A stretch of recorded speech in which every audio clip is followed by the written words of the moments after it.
எல்லாருமே சமையல் யார்கிட்ட கற்றுப்பீங்க? அம்மா கிட்ட தானே. ஆனால் நான் என் பாட்டி கிட்ட தான் கற்றுக்கிட்டேன். இல்லை இல்லை, என் ஆயா கிட்ட கற்றுக்கிட்டேன். ஆமாங்க. நான் வளர்ந்தது எல்லாமே எங்கள் ஆயா தான் வளர்த்தாங்க. ஸோ அவங்கக்கிட்ட வந்துட்டு சமையல் முக்கால்வாசி எல்லாமே நான் அவங்ககிட்ட தான் கற்றுக்கிட்டேன்.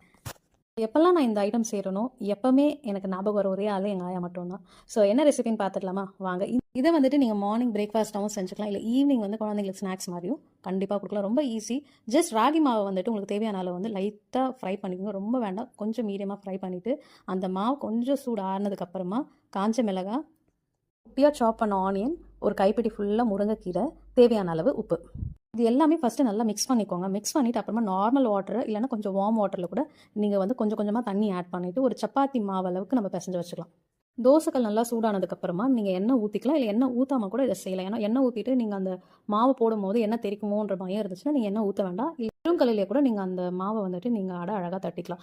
ஸோ வந்து கையில் வந்துட்டு தண்ணி கொஞ்சம் டிப் பண்ணிக்கும், கையை வந்து தண்ணியில் டிப் பண்ணிவிட்டு அந்த ஒரு தேவையான அளவுக்கு வந்து ரொம்ப தடிசாக போடக்கூடாது, ரொம்ப மெலிசாக போடக்கூடாது, மீடியமாக அந்த அடையை வந்து நம்ம தட்டிக்கலாம். அதுக்கப்புறம் பார்த்தீங்கன்னா ஒரு போக் ஸ்பூன் வச்சு அங்கே கொஞ்சம் ஓட்ட போட்டுக்கோங்க. ஏன்னா வந்து ராகி மோஸ்ட்டாக ஃபாஸ்ட்டாக வேகாது, அது கொஞ்சம் டைம் எடுக்கும். ஸோ அதனால் இந்த ஹோல்ஸ் போட்டிங்கன்னா அது மூலிமா வந்து ஆவி வந்துட்டு உங்களுக்கு ஈஸியாக அது வந்துட்டு வெந்துடும். ஸோ அந்த மாதிரி பார்த்துக்கோங்க.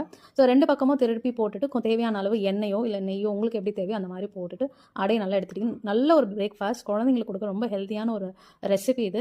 ஓகேங்களா. கூட வந்துட்டு சட்னி வேணும்னா சட்னி ஆட் செஞ்சுக்கலாம். இல்லைன்னா வந்துட்டு நாங்கள் மோஸ்ட்டாக வந்து வெல்லம் வச்சு தான் சாப்பிடுவோம். நல்ல ஒரு காம்பினேஷனாக இருக்கும். ஸோ வெல்லமும் நல்லது உடம்புக்கு. ஸோ அந்த மாதிரி தான் நான் எங்கள் வீட்டில் சர்வ் பண்ணுவேன். ஸோ ஒரு ஐட்டம் உங்கள் அம்மா செஞ்சு சாப்பிட்ருக்கீங்க, இல்லை உங்கள் பாட்டி செஞ்சு சாப்பிட்ருக்கீங்களான்றது எனக்கு கமெண்ட் பாக்ஸில் கமெண்ட் பண்ணுங்கள்.